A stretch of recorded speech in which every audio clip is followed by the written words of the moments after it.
Est-ce que je peux vous poser une question sur les fourmis, ces fameuses fourmis? La réponse est oui. Autre question? Bien, si.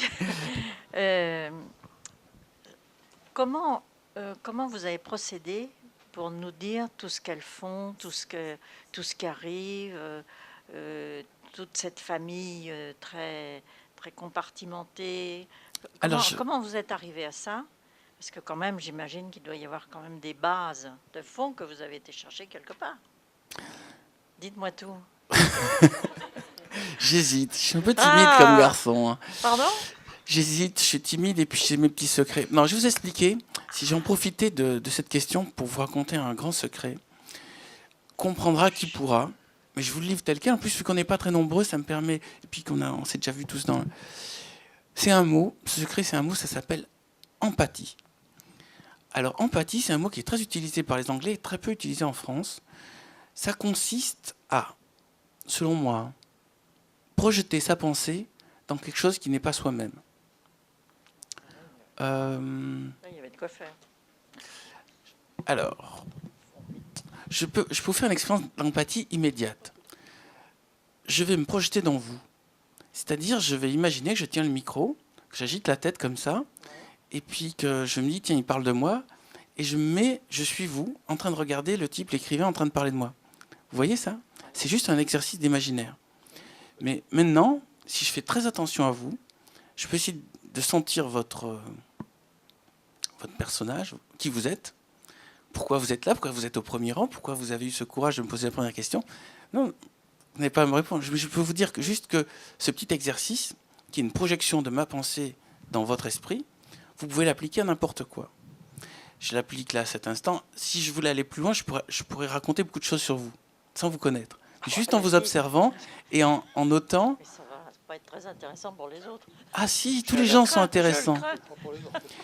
Tous les gens sont intéressants. Le problème, c'est qu'en général, on ne s'y intéresse pas ou on ne les regarde pas. On zappe sur les êtres humains. Et moi, ce que j'ai fait, c'est que j'ai poussé plus loin l'empathie. C'est que je me suis dit, tiens, je vais faire la même chose que je viens de vous dire, cet exercice que je vais faire avec vous. Je vais le faire sur les fourmis. Et je vais imaginer cette fourmi qui me regarde, en sens inverse. Cette expérience, j'appelle ça de l'empathie. J'ai pas mieux comme terme. J'aimerais trouver un autre mot de projection de pensée inversée. Mais j'ai fait ça dans une nouvelle de l'Arbre des possibles. Qui a lu l'Arbre des possibles? Bon, je vais vous gâcher un grand instant de suspense pour les autres, mais à un moment, il y a un personnage qui raconte ce qu'il voit, et ce personnage, c'est un arbre. Et donc, j'ai fait une empathie avec un arbre. J'ai essayé d'imaginer quelle peut être la pensée, le ressenti d'un arbre.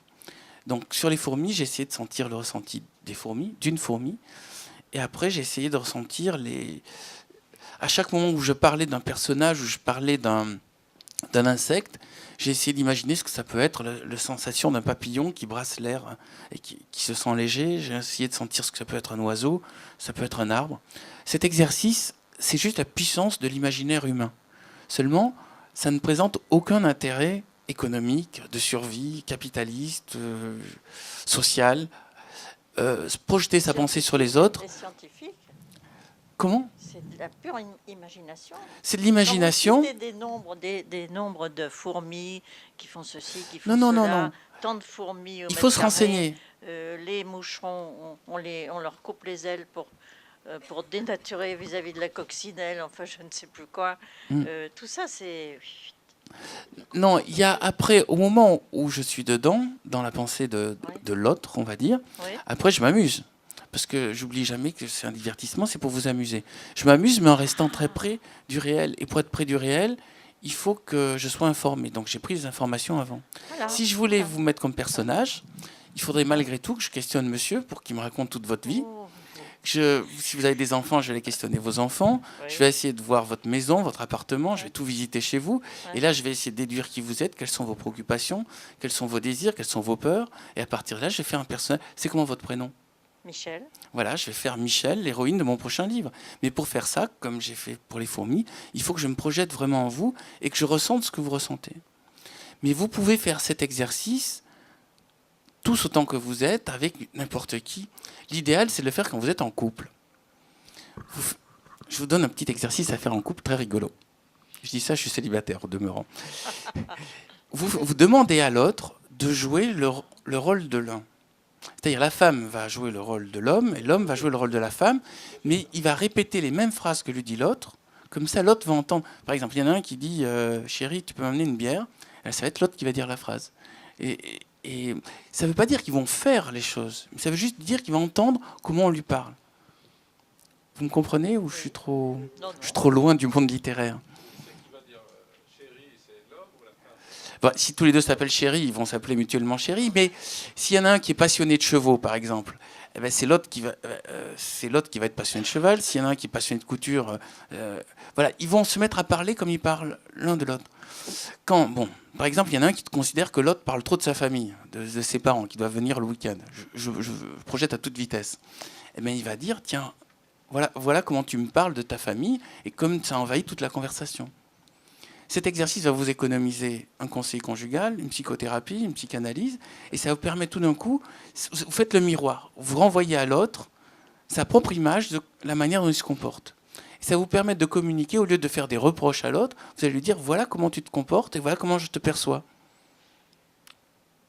Ça va? C'est un petit exercice d'empathie de base, mais ça peut être vachement intéressant. En général, ça fait toujours rire. Parce qu'il y a toujours un moment où une personne se dit « Ah, mais c'est vrai que je suis comme ça ».